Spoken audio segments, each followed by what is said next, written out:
Hello दोस्तों, क्या हाल है। तारीख आज है 23 जून, दिन है शुक्रवार। हिंदी तिथि आषाढ़ माह शुक्ल पक्ष की पंचमी तिथि, मगा नक्षत्र वज्र योग का संयोग है। शुभ मुहूर्त बात करें तो 12:14 से 1:06 तक रहेगा। राहु काल 11:02 से 12:40 तक रहेगा। शुरुआत करते हैं आज के मुख्य समाचार। आज देश दुनिया की खबरें शुरू करते हैं। बॉलीवुड हमेशा विवादित चीज़ें डाल करके अपने फिल्मों को हिट कराने की एक विधि जानती है। उसी का परिणाम है कि आज आदिपुरुष के ऊपर भी काफ़ी लोग उसके कटाक्ष कर रहे हैं। लोगों की भारी विरोध के बाद फिल्म आदिपुरुष निर्माता ने संवाद को बदल दिया है। रामायण पर आधारित इस फिल्म को शुरुआत में काफ़ी सफलता मिली, लेकिन लोगों की प्रतिक्रिया के बाद इसकी कमाई कम होने लगी। फिल्म में हनुमान के किरदार निभाने वाले से कपड़ा तेरे बाप का तो जलेगी तेरे बाप की जैसे विवादास्पद संवाद बुलवाने को लेकर काफ़ी आलोचना हुई, जिसके बाद इसके संवाद बदला गया। फिल्म के संवाद लेखक मनोज मुंशीर शुक्ला ने इससे पहले रविवार को कहा था फिल्म के निर्माता कुछ संवाद को बदलने के लिए तैयार हैं, लेकिन मैं ये कहना चाहता हूँ कि आखिर मनोज मुंशीर जैसा एक मजा हुआ लेखक और कवि इस प्रकार के संवाद लिख कैसे देता है। उसे क्यों नहीं ये पता है कि ये हमारी हिंदू धर्म आस्था का मामला है और आस्थे से जुड़े हुए मामले में और क्या पैसा इतना महत्वपूर्ण है कि वो इस प्रकार के संवाद लिखते हैं। और मुझे उनसे इस तरीके की उम्मीद और समाज को भी उनसे इस प्रकार के संवाद लिखने की उम्मीद नहीं है।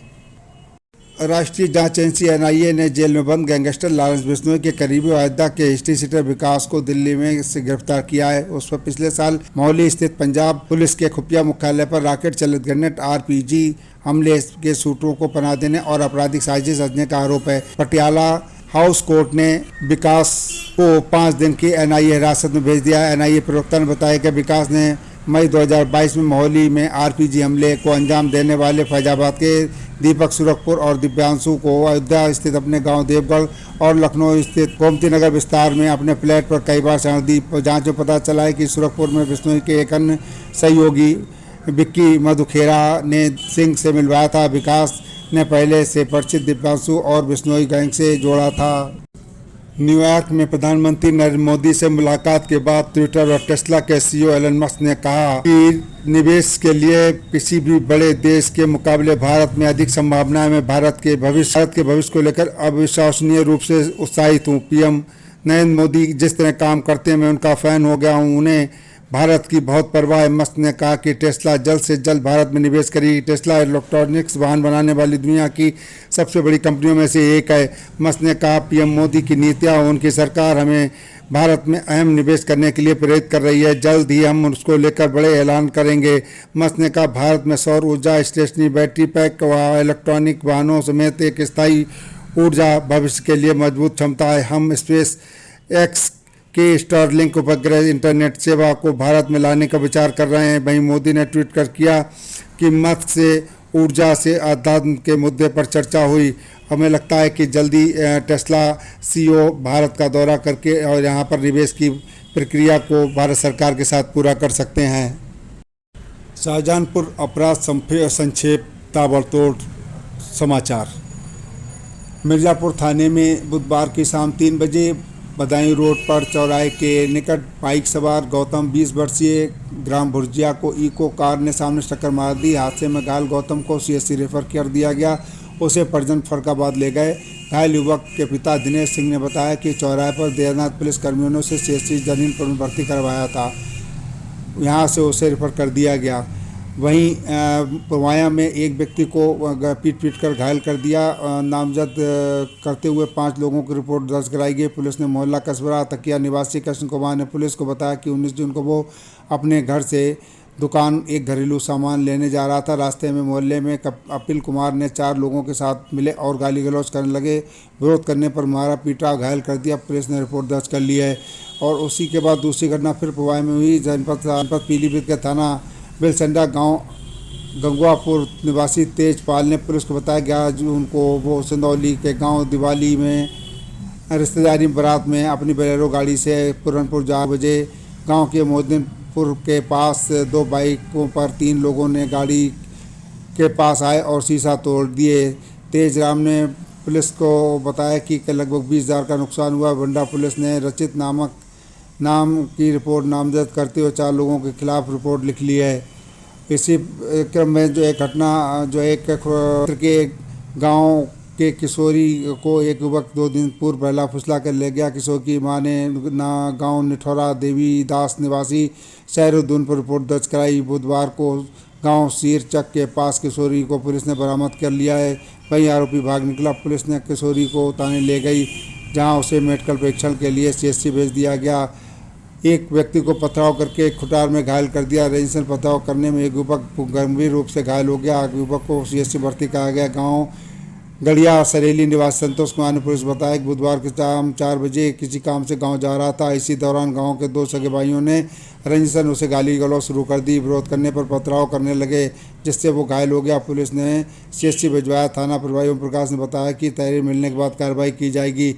इधर शाहजहानपुर में एक घटना हुई जिसमें पंप स्वामी को एक आड़ती ने के खिलाफ मुकदमा। शाहजहानपुर के थाना सदर बाजार क्षेत्र के रऊफ चरण लेन निवासी पेट्रोल पंप स्वामी राम किशोर पांडे ने रौजा थाने मुकदमा दर्ज कराया है। उन्होंने रौजा मंडी समिति के आड़ती ब्रज किशोर पर नाम दर्ज किया है। सीएम के आदेश पर दर्ज मुकदमे में बताया गया कि ब्रज किशोर किसानों को उनकी फर्म से डीजल दिलवाता था। विश्वास के चलते वर्ष 2019-20 में ब्रज किशोर पर 3,35,857 रुपये की उधारी हो गई थी। उसके बाद भी ब्रज किशोर के कहने पर वो किसानों को डीजल देता रहा। 26 फरवरी 2022 को 11,28,088 रुपये ब्रज किशोर से मांगा तो उसने भुगतान करने से मना कर दिया। पुलिस ने मुकदमा दर्ज नहीं करने पर उसे कोर्ट का सहारा लेना पड़ा। उसके बाद रिपोर्ट दर्ज हो गई है। जेल में हत्याएं क्यों करता है, उसके पीछे क्या कारण होते हैं, उन कारणों को कभी तलाशा नहीं जाता, जिसके कारण इस प्रकार की घटनाएं जब तक सामने आती रहती हैं। इसी का कारण है कि आज सुल्तानपुर में 2 बंदियों ने आत्महत्या कर लिया, हत्या कर दी गई। इसका अभी जांच के बाद ही पता चलेगा। इसकी सूचना पर जो है डीआईजी जेल आईजी कारागार पहुंचे। लखनऊ के आईपीएस हेमंत कुटियाल भी जिला जेल सुल्तानपुर पहुंचे हैं। जेल का निरीक्षण करने दीवानी न्यायालय से न्यायिक अधिकारी भी पहुंचे। फॉरेंसिक टीम व स्क्वाड टीम भी पहुंची है। सबकी सहायता सभी पहलुओं से ली जा रही है और सब पहलुओं से खंगाला जा रहा है। अमेठी जिले के जामो थाना क्षेत्र के लोरीपुर निवासी मनोज दास 18 वर्ष व कारिया उर्फ विजय पासी 20 वर्षीय की हत्या के मामले में जिला कारागार सुल्तानपुर में निरुद्ध थे। बुधवार दोपहर जेल में दोनों की संदिग्ध हालत में मौत की सूचना फैलने के बाद हड़कंप मच गया है। बताया जा रहा है कि दोनों के सब जेल परिसर स्थित एक पेड़ पर चादर के फंदे से सारे लटके मिले। इनकी हत्या की आशंका व्यक्त की जा रही है। सूचना पर डीएम जसजीत कौर और पुलिस अधीक्षक सोमेन वर्मा मौके पहुंचे हैं। उसके बाद डीआईजी प्रवीण कुमार भी घटनास्थल पर पहुंचे गए हैं। वहीं लखनऊ से जेलों का निरीक्षण के लिए डीजी जेल की ओर से नियुक्त आईपीएस अधिकारी हेमंत कुटियाल भी बंदियों की मौत की जांच के लिए मौके पर पहुंच गए हैं। फॉरेंसिक टीम और डॉग स्क्वाड भी मौके पर पहुंच गई है। बताया जा रहा है कि दोनों बंदियों के सब जेल प्रशासन ने पोस्टमार्टम के लिए भिजवा दिए हैं। इस मामले में जेल प्रशासन ने के अधिकारियों ने चुप्पी साध रखी है। कहा जा रहा है कि इसमें जेल अधिकारियों की लापरवाही का ही वजह है कि जो इसकी वजह से इस प्रकार की घटनाएं होती हैं। जिला कारागार में बुधवार को 2 बंदियों की संदिग्ध हालत में मौत जेल प्रशासन की सुरक्षा व्यवस्था पर सवाल खड़ा कर दिया। बैरक व भंडार कक्ष के अलावा जिस स्थान पर दोनों बंदियों के सब मिले हैं उस स्थान पर जेल सुरक्षा कर्मियों की नामौजूदगी इस बात का इशारा कर रही है कि जेल प्रशासन की सुरक्षा व्यवस्था में बड़ी चूक थी। बंदियों ने किस कारण आत्महत्या की और साथ में अन्य बंदियों को इसकी भनक तक नहीं लगी, ये सवाल भी जेल में चर्चा का विषय बना हुआ। जेल में संदिग्ध हालत में 2 बंदियों की मौत की इस बड़ी घटना में किसकी लापरवाही थी, इस पर जेल व प्रशासनिक अधिकारी की ओर से भी जानकारी नहीं दी गई है। लेकिन ये ज़रूर कहा जा सकता है कि जो जेल में जेल अधिकारियों और कर्मियों के अलावा जो वहाँ पर कहना चाहिए कि नंबरदार होते हैं उनका भी उत्पीड़न काफ़ी होता है, जिसकी वजह से बंदी परेशान होता है, उनको परेशान किया जाता है और उस वजह से भी लोग प्रताड़ित अपने महसूस करते हैं। वो अपने साथ इस प्रकार की घटना भी कर सकते हैं, ऐसा समझा जा सकता है। हम लोगों को जब तब अपना खून की जांच करानी पड़ती है और खून कभी कभी जो है हम लोगों का निकालने में जो है कंपाउंडर या जो भी टेक्नीशियन है वो कामयाब नहीं होता। अब उसके लिए एक आसान विधि खोजी गई है। उसके लिए आपको उसकी जानकारी आपको दे रहे हैं कि बीमारी की जांच के लिए रक्त का नमूना लेने के दौरान कई बार नस नहीं मिलने पर मरीज और चिकित्सीय स्टाफ को परेशानी होती है। बार बार सुई चुभाना मरीज़ के लिए बहुत पीड़ादायक होता है।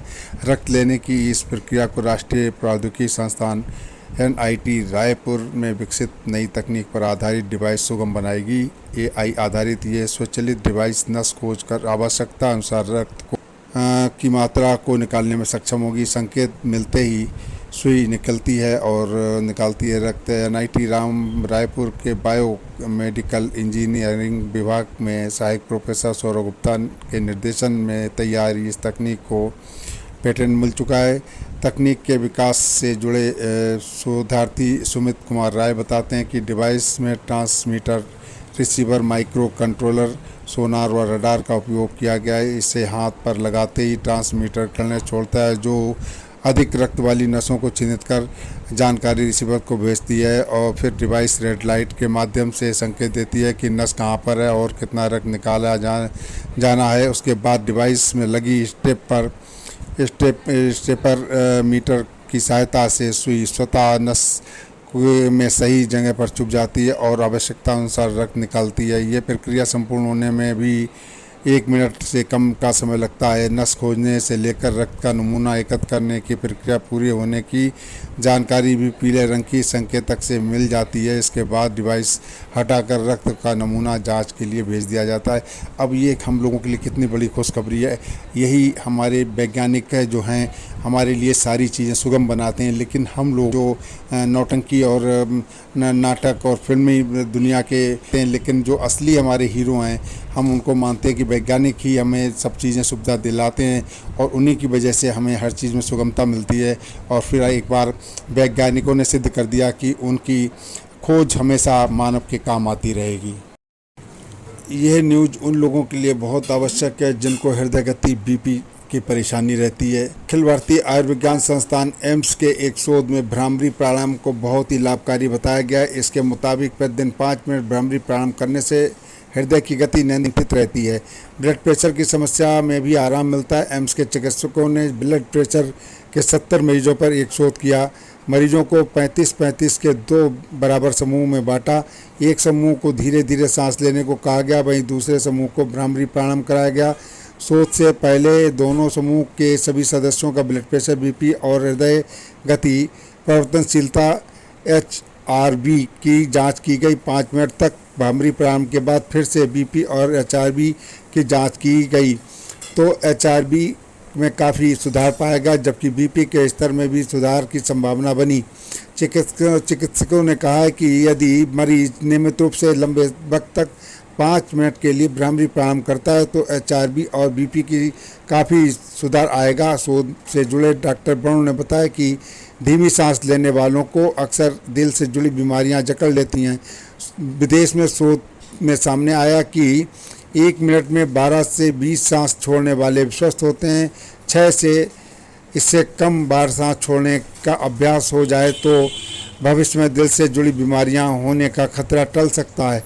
ये इस जो है प्राणायाम को करने से हृदय गति और बीपी वाले पेशेंट को फ़ायदा मिल सकता है। इसलिए हम सभी ऐसे रोगियों से निवेदन करेंगे कि इसको वो नियमित रूप से करें।